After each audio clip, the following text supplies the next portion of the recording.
Kita masuk berita pertama. Aksi curanmor balik lagi ngeresahkan warga Palembang.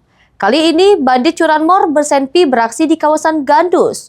Nyentak 3 motor sekaligus di hari yang sama di rumah 2 korban. Aksi pelaku terekam kamera pengawas.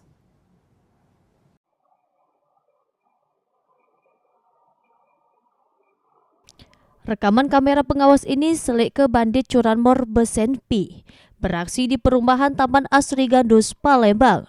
Aksi 2 pelaku tak cuma nyentak sikok motor, namun 3 motor sekaligus di malam yang sama di 2 rumah korban yang lokasi parah.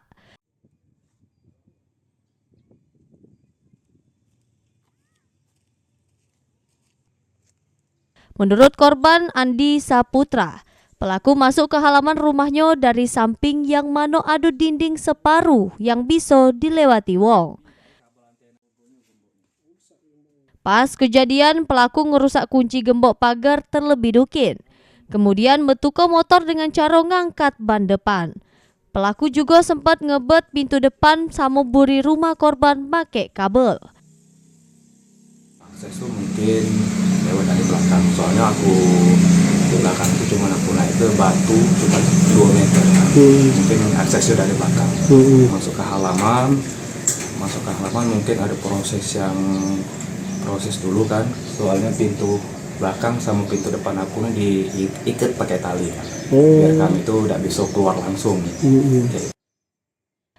Sementara itu, Polsek Gandus yang sudah menerima laporan langsung ngelakukan olah TKP serta ngelakukan penyelidikan. Sejauh ini polisi juga sudah mengantongi identitas pelaku. Kita tahu semua bahwa pelaku membawa senjata api, dan tentunya namun dari itu kita sudah tahu siapa identitas pelakunya. Tentunya kita mohon restu bahwa dengan secepatnya kita bisa mengungkap siapa pelaku curanmor di wilayah Gandus ini. Polisi menghimbau masyarakat untuk selalu meningkatkan kewaspadaan serta nambah sistem pengamanan di rumah untuk meminimalisir aksi pelaku kejahatan. Mulyadi, PAL TV.